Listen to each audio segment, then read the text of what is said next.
Olá, o meu nome é Pedro Costa Monteiro e este é o podcast do Aligner Coaching. Episódio 1, Podcast Aligner Coaching. Desgaste interproximal. Olá a todos. Bem, escolhemos este tema do desgaste interproximal e hoje gostávamos de falar um pouco do que é isto do desgaste, ou IPR, ou stripping, quando é que o devemos usar, como é que o devemos usar, quais são os limites de desgaste interproximal e com isto poder ajudar-vos a ser mais eficiente nos tratamentos com alinhadores. Em todos os nossos episódios de podcast damos um bónus e hoje quero-vos deixar no final deste podcast um truque de como ser minimamente invasivo. Bem, o que é isto do desgaste interproximal?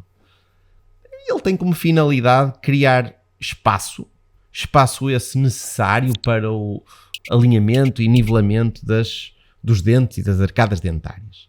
Isto não é um procedimento novo, é um procedimento que já se utiliza há muitos anos, foi divulgado principalmente na década de 80, nomeadamente por Tuvberson e Sheridan, que publicaram os artigos mais conhecidos nesta área. O que eu acho interessante é que nós falamos mais agora de IPR porque nós passamos a quantificar o IPR. E, portanto, para quem trabalha com alinhadores, sabe que tem que ser muito correto na execução do IPR. E quando nós trabalhávamos com brackets, não tínhamos tanto esta tendência de medir o IPR e íamos fazendo ao longo do tratamento consoante a nossa necessidade. Quando é que nós podemos usar esta técnica de IPR? Essencialmente quando nós temos uma discrepância negativa. O que é que isto quer dizer? Que o espaço presente é menor do que o espaço necessário. E, portanto, para criar espaço, temos como uma das técnicas o desgaste interproximal do esmalte. Mas quando falamos de desgaste de esmalte, estamos a falar de uma entidade, eu costumo dizer que o esmalte é uma entidade nobre e, portanto, não queremos destruí-la. E aqui, obrigatoriamente, terei de falar do nosso amigo Bolton. O Bolton, em 1958, lançou o seu estudo e a famosa discrepância de Bolton passou a ser utilizada por todos os ortodontistas. A grande diferença que temos para os dias de hoje é que hoje temos a sorte de ter a tecnologia a ajudar-nos. E, portanto, seja qual for a marca de alinhadores que vocês usem, seja qual for o programa de gestão de tratamento que vocês usem, já tenham incorporado a possibilidade de calcular o índice de Bolton. E, portanto, aqueles que, como eu, trabalham há mais de 20 anos, já não precisamos de ir pegar no modelo e medir dente a dente, ir às tabelas do índice de Bolton, fazer os cálculos. E, portanto, temos a vida facilitada. No entanto, é muito importante usar a tabela e usar estas ferramentas que os programas nos dão. Porquê? Porque nós queremos desgastar os dentes o menos possível e, portanto, quando estamos perante uma discrepância, obviamente vamos atuar na zona onde estamos a ser menos invasivos. Se eu tenho um dente maior que outro, vou tentar desgastar, obviamente, o dente que é maior. Quando falamos de como realizar o IPR, ora bem, essencialmente existem 3 técnicas. Nós podemos falar da técnica manual ou das técnicas rotatórias. A técnica manual é feita habitualmente com as tiras metálicas e abrasivas. E eu gosto sempre de contar a minha experiência, porque tive a infeliz experiência de me fazerem IPR com uma tira metálica. E isso serviu-me para saber que aos meus doentes não faço IPRs de forma manual. Então, como é que eu faço os IPRs? 2 dicas. Primeiro, eu gosto de começar habitualmente com um disco de contraângulo. Como eu vos disse no nosso podcast, não vou falar em marcas e, portanto, eu utilizo um disco fino que me permite tirar imediatamente o ponto de contacto.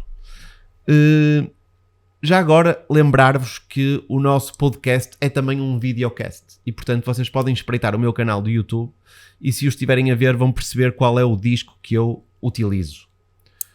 Também gosto muito das brocas de turbina, essencialmente para os IPRs acima de 0,3.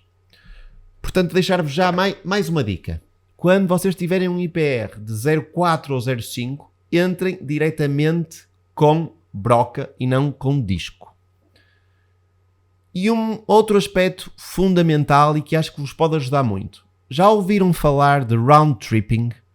Round tripping consiste basicamente em empurrar os incisivos mais para vestibular, com este movimento criar o espaço necessário para fazer o IPR e depois voltar com os incisivos para a posição que nos interessa. As técnicas de round tripping permitem-nos ser menos invasivos. Então, no vosso planeamento de alinhadores, vocês podem usar este truque de fazer round tripping, quando temos o dente pró-inclinado, fazer o desgaste e depois voltar atrás. E quais serão os limites do IPR? Ora, nós temos aqui quantidade de esmalte, espessura de dente, tipo periodontal, ponto de contacto ou superfície de contacto. Portanto, nós tínhamos aqui tema para horas de discussão sobre limites. O que é que eu acho que é fundamental? Há atualmente tanto colegas como até pacientes que não gostam de fazer IPR, querem ser o máximo conservadores possível. E, portanto, nós temos outras formas de criar espaço, por exemplo, à custa da expansão dental alveolar. Agora, muito cuidado, porque às vezes, para evitar este procedimento invasivo de IPR, corremos o risco de termos retrações gengivais, exposições radiculares e até risco de perda de dentes. Portanto, perante grandes apinhamentos, eu acho que devemos sempre ponderar esta técnica de desgaste interproximal, que, se for feita de forma controlada e minimamente invasiva, permite-nos resultados muito previsíveis e sem qualquer dano para o paciente. Ora, eu tinha-vos prometido um bónus. Não sei se lembram e se fazem ideia de que é que eu vou falar. Como é que nós podemos ser então minimamente invasivos quando estamos a falar de IPR, de desgaste interproximal? Vou-vos dizer a palavra. Wedges. Já ouviram falar de wedges? O que é o wedges? Wedges é uma pequena tira de borracha que nós recortamos e colocamos nos espaços interproximais.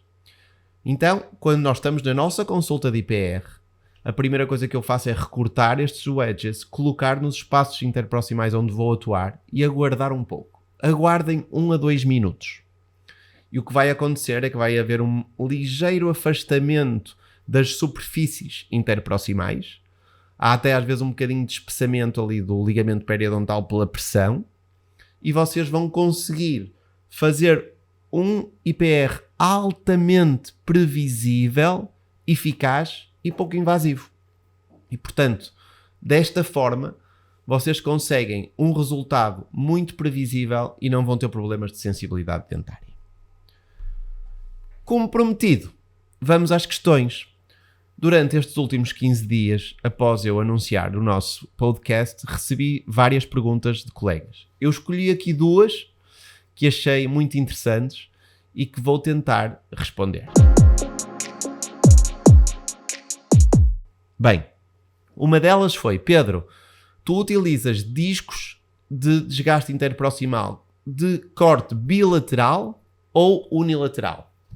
E a resposta é, como quase sempre em medicina dentária, depende do caso. Portanto, eu tenho os 2 tipos de discos. Nos casos de discrepância de Bolton, em que eu quero atuar apenas numa superfície dentária, por exemplo, do dente 21, ok, eu uso um disco de desgaste unilateral que me vai cortar apenas o dente 21. Se eu tenho um espaço interproximal onde vou atuar dos 2 lados, eu prefiro entrar com um disco de corte bilateral. E perguntaram-me também sobre as brocas. Esta até foi a pergunta que mais me fizeram. Qual é a broca que tu indicas para desgaste interproximal com turbina? Mais uma vez, para quem está a ver no videocast, desculpem, temos a broca que é exatamente uma broca de IPR. Ela tem um desenho, ela não é uma broca normal daquelas utilizadas em prótese fixa. Ela tem quase este acompanhar do dente. Ou seja, quando nós imaginamos passar esta broca num incisivo inferior, nós sabemos que ela não vai desgastar mais do que o que deve. Ela vai cumprir a anatomia dos incisivos, nomeadamente. E, portanto, mais uma vez, não interessa às marcas, mas procurem brocas específicas de IPR. Eu posso depois colocar nas redes sociais exatamente a broca que utilizo, o código, para quem tiver interesse em comprá-la. Fechamos por aqui o nosso podcast, não esquecendo que aguardo os vossos comentários, as vossas sugestões e, claro, dizer-vos que daqui a 15 dias temos o segundo episódio e vou-vos já deixar o tema do segundo episódio porque vai ser um tema polémico. Diagnóstico em casos de alinhadores dentários. Aguardo as vossas perguntas, espero por vocês no próximo episódio.